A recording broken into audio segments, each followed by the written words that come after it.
मित्रांनो, आजच्या या व्हिडिओच्या माध्यमातून पावसाळी कांद्याच्या जबरदस्त उत्पादन क्षमता असलेल्या टॉप बियाणांविषयी संपूर्ण डिटेलमध्ये माहिती आपण आजच्या या व्हिडिओच्या माध्यमातून बघणार आहोत। त्यामध्ये मित्रांनो, त्या व्हरायटीची लागवड झाल्यापासून साधारणतः किती दिवसांमध्ये हार्वेस्टिंगसाठी येणार आहे, त्यासोबतच मित्रांनो प्रति एकर उत्पादन क्षमता किती असणार आहे याविषयीची संपूर्ण डिटेलमध्ये माहिती बघणार आहोत। एकंदर मित्रांनो, चॅनलला जर तुम्ही नवीन आला असाल तर चॅनलला सबस्क्राइब करा आणि बेल आयकॉनवर क्लिक करायला विसरू नका। मित्रांनो, पावसाळी कांद्याची लागवड करत असताना साधारणतः 100 ते 115 दिवसांमध्ये येणाऱ्या म्हणजेच लवकरात लवकर येणाऱ्या बियाण्याची लागवड करणं अत्यंत महत्त्वाचं असतं। त्यामध्ये मित्रांनो नंबर 1 ची जी व्हरायटी आहे ती म्हणजे मित्रांनो येलोरा चायना किंग। मित्रांनो, येलोरा चायना किंग म्हटली की पावसाळ्यात जबरदस्त उत्पादन क्षमता त्यासोबतच आकर्षक रंग कमीत कमी दिवसांमध्ये येणारी ही नामांकित व्हरायटी आहे। मित्रांनो, येलोरा चायना किंग ही व्हरायटी साधारणतः 100 ते 115 दिवसांमध्ये तयार होत असते। मित्रांनो, या व्हरायटीची देखील लागवड करून चांगल्या प्रकारे तुम्ही उत्पादन हे घेऊ शकतात। एकंदर मित्रांनो, पावसाळी कांदा म्हटला की पावसाळी कांदा लागवड झाल्यानंतर ज्या पद्धतीने उन्हाळी कांदा उत्पादन देत असतो त्या पद्धतीने पावसाळी कांद्याचं उत्पादन हे कमी निघत असतं। त्यामुळे मित्रांनो ही एक गोष्ट या ठिकाणी लक्षात घ्यायची आहे। यामध्ये मित्रांनो तुम्ही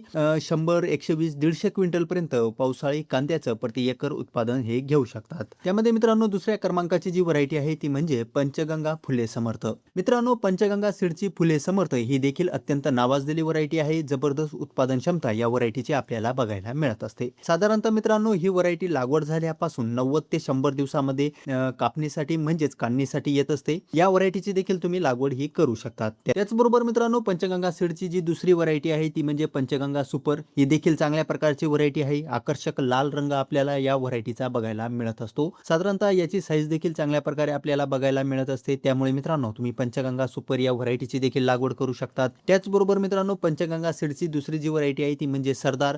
पंचगंगा सरदार ही व्हरायटी देखील चांगल्या प्रकारची आहे। साधारणतः पंचगंगा सरदार ही जी व्हरायटी आहे ही व्हरायटी लागवड झाल्यापासून साधारणतः 105 ते 115 दिवसांमध्ये काढणीसाठी ही व्हरायटी येत असते। त्यामुळे मित्रांनो तुम्ही पंचगंगाच्या या ज्या 3 व्हरायटी सांगितल्यात या 3 व्हरायटीपैकी कुठलीही एका व्हरायटीची निवड करू शकतात। त्यासोबतच मित्रांनो पुढची जी व्हरायटी आहे ती म्हणजे बसवंत 780। मित्रांनो, लाल कांदा म्हटला की बसवंत 780 ही देखील चांगल्या प्रकारची व्हरायटी आहे। चांगल्या प्रकारचं बियाणं आहे। कांदा देखील चांगल्या प्रकारे येत असतो। ॲव्हरेज देखील बऱ्यापैकी आहे।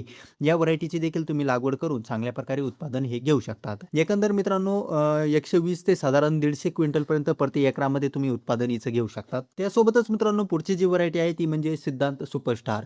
मित्रांनो, सिद्धांत सीडची सुपरस्टार कांद्याची ही जबरदस्त व्हरायटी आहे। पावसाळी कांदा आहे मित्रांनो, याची देखील तुम्ही लागवड करून चांगल्या प्रकारे उत्पादन हे घेऊ शकतात। मित्रांनो, हा जो व्हिडिओ आहे या व्हिडिओमध्ये ज्या व्हरायटी सांगितल्यात या तुम्ही रेफर करू शकतात। त्यासोबतच मित्रांनो सगळ्यात महत्त्वाची गोष्ट म्हणजे तुमची जमीन त्याचबरोबर तुमच्या आजूबाजूच्या परिसरामध्ये कोणती व्हरायटी येते या व्हरायटीचा व्यवस्थित तपास करूनच तुम्हाला व्हरायटीची निवड करणं गरजेचं आहे। एकंदर मित्रांनो हा व्हिडिओ तुम्हाला इन्फॉर्मेटिव्ह वाटला असेल तर चॅनलला सबस्क्राइब करा आणि बेल आयकॉनवर क्लिक करायला विसरू नका। त्यासोबतच मित्रांनो या व्हिडिओबद्दल जर तुम्हाला काही शंका असेल तर तुम्ही कमेंट बॉक्समध्ये विचारू शकता। तुम्हाला 100% उत्तर हे दिलं जाईल।